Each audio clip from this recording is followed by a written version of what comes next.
Good afternoon. My name is Kevin. How's everyone doing? Hopefully you guys are still awake. Okay. So today I want to share what a typical career path looks like for a product manager.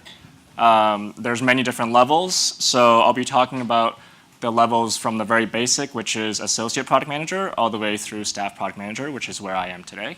And I'll talk about some of the key skills that you would need at each level of product management to be successful. So I work at Etsy. Etsy is an online marketplace for handcraft goods. I've been there for 3.5 years. And last year, around this time, I was going through one of the most challenging times in my career as a product manager. My company was going through some very drastic changes. In fact, this was a headline on Business Insider at the time. It said, Etsy tanks after announcing a new CEO, flat earnings, and job cuts.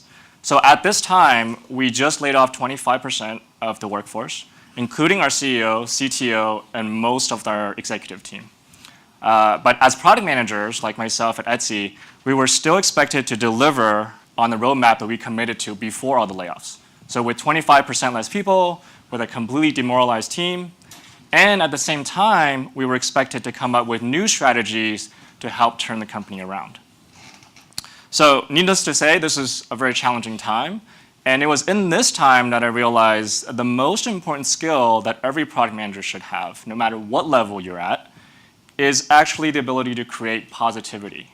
Not just for yourself, but for your team around you. So at this time, I would say 80% of my team were looking for new jobs or thinking about quitting. And I just have to keep the momentum going. I had to tell them every day, like, hey, everything's going to be OK. Let's just take it one feature at a time, one launch at a time. We're going to turn things around. And this is a skill that I learned actually very early on in my career. As a new product manager, you're going to launch things, and they're not going to succeed right away. In fact, it usually takes 2 or 3 iterations before you start seeing traction or usage. So keeping positivity, keeping your team positive is really the most important skill you have as a new product manager to keep things going, to reach that goal that you've set for yourself. So I took a very typical career path into product management. I studied computer engineering in undergrad. Then I joined Microsoft in my first PM role. Later, I went to LinkedIn before they were acquired by Microsoft. I worked for a few years there, all in the Bay Area before coming to New York and joining Etsy as a product manager. And when I first joined Microsoft, I started off at the very bottom, which is what I would describe an associate product manager role, even though it wasn't called that at Microsoft. Then at LinkedIn, I became a product manager. Then at Etsy, I moved through the senior product manager role to where I am today, which is a staff product manager role. So having worked at these different companies and seeing the expectations at different levels, and also worked with product managers who came from many other different companies like Google and Facebook, I have a sense of what the tech industry expects from each level of product management. So at a high level, I would say it looks something like this. So when you start at the bottom as an associate product manager, you're typically expected to just execute on projects or ideas that are given to you. Then, as you proceed into the product management level, now you're responsible for prioritization, picking out what are the highest impact projects that you can work on for your roadmap, for your team. And then when you get to the senior level, you're responsible for setting strategy. So you're thinking more long term. Where's my team going in 3 to 5 years? How do I get there? And then when you get to staff product manager, you're doing all the same things you have been doing, but now you're working more horizontally. So you're leading large company-wide initiatives, working with multiple teams, perhaps a strategy that spans more than 5 years. And when you get to director or higher, this is when you get into people management, multi-team management. But today's presentation, I'm going to focus on the first 4 levels, which is from associate to staff. So starting with associate PM, execution. So it's about delivering as quickly with as high quality as you can. When you start off in this role, you're typically shadowing a more senior PM, learning the ropes on how to do product management in the first place. You're given small, contained projects with finite scope. Things like changing the address import form on a checkout experience, or maybe adding a video filter on a social newsfeed. So when you're in this role, I think one of the most important skills that you need to have is how to lead without expertise. So you are the most junior person in the room, yet you're put into a leadership position. That is a very challenging situation to be in. So you have to be able to take the team where you want to go without being the most knowledgeable person in the room. And the tactic that I used when I was an associate product manager to do this was to be the note taker, which is very counterintuitive, right? It's the most trivial task, and nobody wants to do this. Yet I found that by being the note taker, I could lead the team in the direction I want to go. So let me give you an example. When I first joined Microsoft in 2009, I was working on a product called Hotmail. Now, how many of you still remember Hotmail? Okay. So I won't explain what it is. Today, everyone uses Gmail, but back then, Hotmail had 300 million monthly active users. So it was a very large web service, even bigger than Facebook at the time. When I joined as an associate PM, I didn't know how to be a PM. I didn't know how to run a large-scale web service. So I basically had no idea how to do the projects that I needed to do. And whenever I needed to make a key decision, what I did was I would just bring all the people that I knew probably had the right answers into one meeting, facilitate the meeting, take notes, and then summarize some of the key decisions after the meeting and send it out. After doing that a few times, I realized when I send out those decisions to larger groups of stakeholders, it looked like I led everyone to those decisions, even though I didn't contribute anything at all in the meeting. So that's how I got my credibility early on. Fake it until you make it. Another key skill I think associate PMs should really have is the constraint to not lead in situations where you don't know. So I've seen a lot of new PMs fall into this pitfall, which is they become a product manager, they immediately want to take charge and say, I'm the PM, this is what I want you guys to do. Most recently at Etsy, I had a product manager who came to me for advice because he was having problems with his team. And through discussion, I found out that he was doing exactly this mistake. He joined the team, didn't know anyone on the team, didn't know anything about the domain. He immediately tried to set a roadmap and immediately tried to change the projects that the team was working on without any input from the people around him. So he quickly lost respect of his team. So I think as a new PM, especially as an associate PM, you really have to learn what are the forces that are acting on the team you're trying to lead. Who are the key decision makers on the team before you joined? Who are the key external stakeholders that have influence over your team?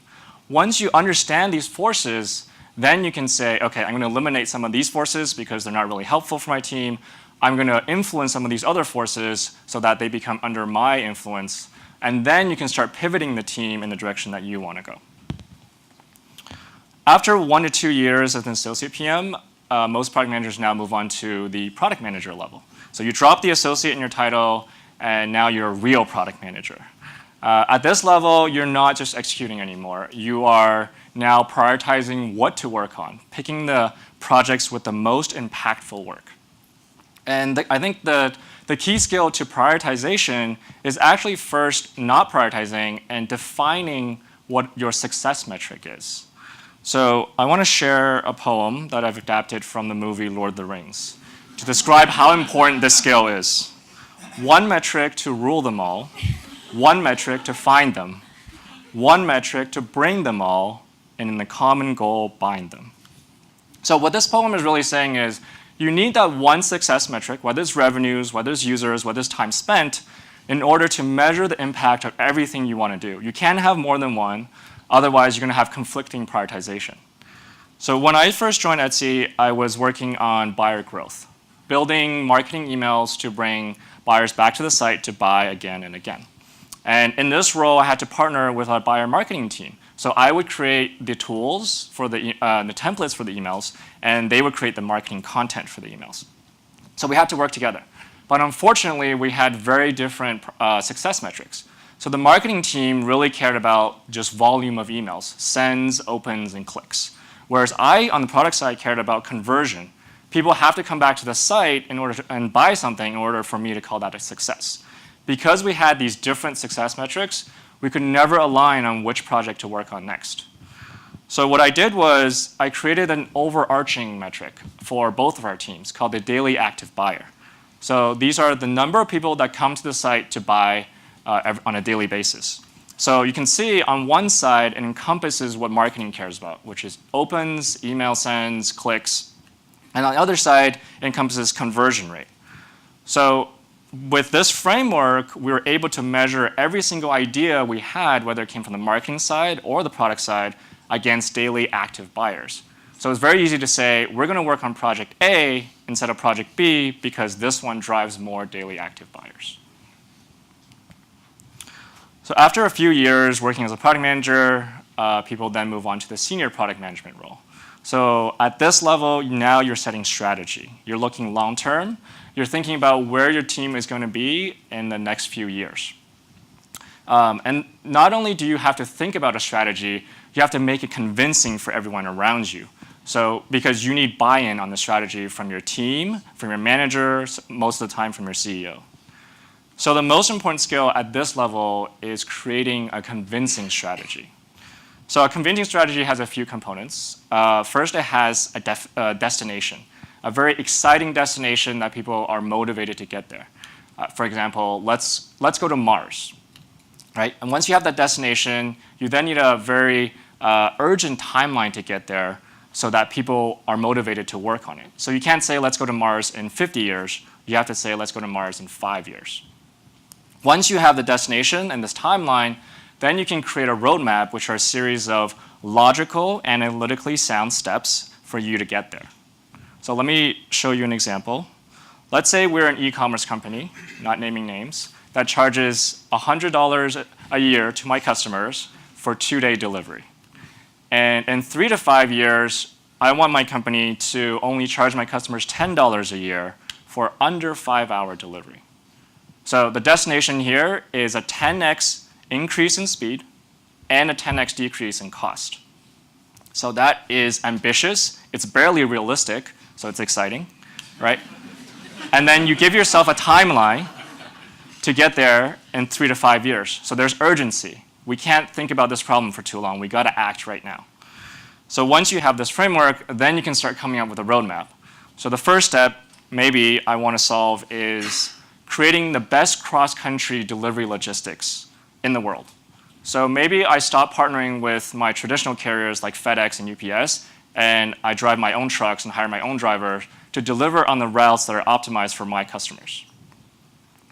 Then I want to solve the problem with high-density areas, like New York, where there's a lot of traffic, there's no parking, making delivery very hard. So maybe I crowdsource delivery here, get people on bikes, scooters, whatever, on foot to deliver the packages for my company. Another problem I want to solve along the way is the rural area problem. We know houses are far apart, so driving from house to house costs gas, costs time. So we cut the labor cost. We automate the delivery here with drones. So these are the series of steps that you would build up towards, okay, this is how I'm going to get to the 10x increase that I want in 3 to 5 years. Now, in real life, I can't just make this up. I need to back up with a lot of evidence, a lot of user insights, market insights. Sometimes I need to run a few experiments, such as MVPs, to get data to confirm my assumptions that this is going to work. And ultimately, you need to package all that information into one convincing presentation for your CEO, for your manager, for your VP of product, in order to let them invest in this strategy that you've created for the next few years. After learning how to develop strategies, PMs then go to the staff product manager level. At this level, you are still doing all the same things you have been doing, execution, prioritization, strategy, but the work you're doing is probably more horizontal. So now you are getting other teams to work with you. So example project here could be, I'm launching the first ever subscription program for my e-commerce company. I have to work with the search team, the checkout team, the product listing team, the fees team. And I have to coordinate all their efforts in order for this one launch. The skill that I think is most important at this level is collaboration, and not just collaboration with people who are easy, right? Everyone knows how to do that, but collaborating with difficult people. And the tactic I use here is something we talk about at Etsy called assuming good intentions. So assuming that difficult people are not difficult in nature, they're just difficult to you in this particular situation. Maybe because they don't believe in your strategy. Maybe they have other priorities. Maybe they just don't have time for you. So let me start with a few examples. The most common situation I run into when I'm trying to lead a large horizontal initiative is people don't respond to me. I send an email, I ask them to meet with me, and they just decline, they don't respond. So in this situation, assuming good intentions is a lens you put on and think, okay, so they probably don't have time, they probably have other metrics that they want to drive, so our metrics aren't aligned. Let me take a step back and set up a meeting where I ask them how I can help them. Let me reverse the role. How can I help you reach all your goals and priorities while trying to get to mine? Is there a common ground there? And that usually opens the conversation up more for more discussion. Another very common situation you run into as a product manager when working horizontally is ownership dispute. Why are you working in my area? I own checkout. I decide what changes are happening here. Those are very common discussions that I get into. And here, again, putting on the assuming good intentions lens, you think about the other person as someone who has the best intentions for the company, best intentions for our customers, and best intentions for their product area. They probably have real concerns and risks that you need to listen to before you try to push your agenda onto them. So again, reversing that role, saying, what are your concerns? What are your problems? Let's sit down, and I want to help you. Let's work together to address those concerns and problems. So no matter what level of product management you're in, I think learning and growing really never stops, especially in tech, because the environment's so dynamic. Not only technology, but your team. It's a very high turnover rate industry. Your team is constantly changing. I never work with the same set of engineers for more than 6 months. So I think learning for PMs is really important, and I used to think that all of the learning that we can do as PMs come from news articles or people's blog posts or Twitter, because it's very easy for me to find 5 minutes in my day to read that article. But then I later realized reading books, especially the ones that are related to the skills that you need as a product manager, are much more impactful in your career. And here are a few that I would recommend. They have helped me throughout my career. So the first one is Making Things Happen. This is written by a Microsoft PM for Microsoft PMs, so you could call it an internal tradecraft manual. But a lot of the situations and the skills described in the book can be applied that I found in product management at any other company. The second one is a pretty popular one. It's called the Lean Startup. It talks about the history and context of Agile methodology, which is the most popular development methodology today. And that was the first book that introduced me to MVPs. The next two books, I think, are for product managers who have the fundamental skills, but now want to hone your leadership skill. So The High Output Management is a book by Andy Grove, who is the CEO of Intel, who was the CEO of Intel. And he basically moved from an engineer all the way up to CEO. He climbed the entire ladder. And he talks about all the different situations that a manager need to handle in their leadership career, from one-on-ones to managing performance to getting people motivated. Really useful book. The last book, The Charisma Myth, is not very popularly recommended, I think, in the product management industry, but really helped me understand what type of leader I am and what is my leadership style. So the book talks about different ways you can be charismatic as a leader, no matter what your personality type is. So you don't have to be the funniest person, you don't have to be the loudest person, and yet you can still have an effective, charismatic leadership style. So I really hope each of you can take away one small piece of insight for your own or your future product management career. Thank you so much for listening.